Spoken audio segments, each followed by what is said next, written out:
بيقول لك واحد اقرع مفيش في دماغه غير 3 شعريات. راح للحلاق قال له بقول لك ايه، عايزك تحلق لي حلاقه جديده وتسرح لي تسريحه جديده.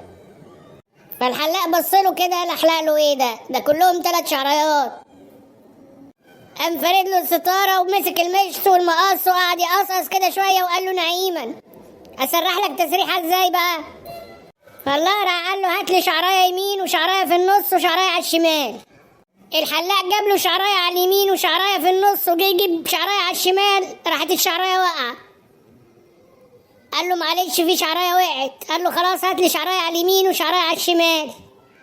جاب له شعرايه على اليمين وجي جاب له شعرايه على الشمال، راحت واقعه. فقال له معلش الشعرايه التانيه وقعت. فالراجل قال له خلاص بقى سيبوا لي منكوش. بيقول لك 3 بلدياتنا شغالين في شركه صرف صحي. واحد بيحفر والتاني بيفرد المواسير والتالت بيردم من وراه.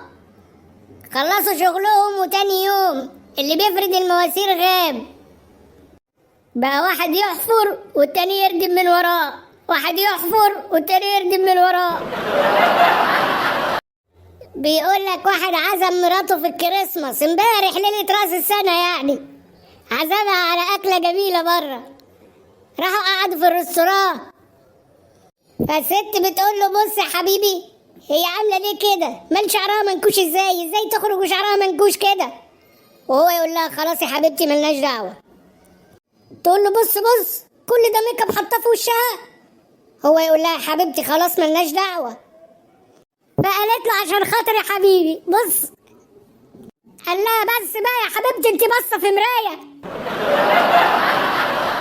بيقول لك واحد بخيل قوي كان مسافر هو وابنه في القطر، فهو مش عايز يدفع تذكرة لابنه. قال له بقول لك ايه، هجيب شوال واحطك جواه اوعى تتحرك، مهما يحصل ما تتحركش. ابنه قال له حاضر.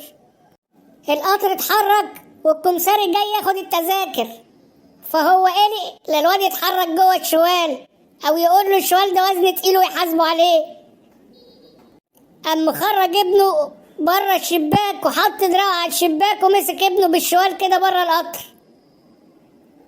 فجه الكمساري بيقول له التذكره، طلع له المحفظه بايده واحده وطلع له الفلوس. فالكمساري بص على ايده التانيه قال له بقول لك ايه وانت ماسك ايه في ايدك؟ قال له انا مفيش حاجه في ايدي، انا ايدي فاضيه، انا ساند على الشباك بس. قال له طب دخل ايدك كده وريها لي. قام سايب الشوال ومدخل ايده. قال له اهو ايدي فاضيه اهو، انت مش مصدق؟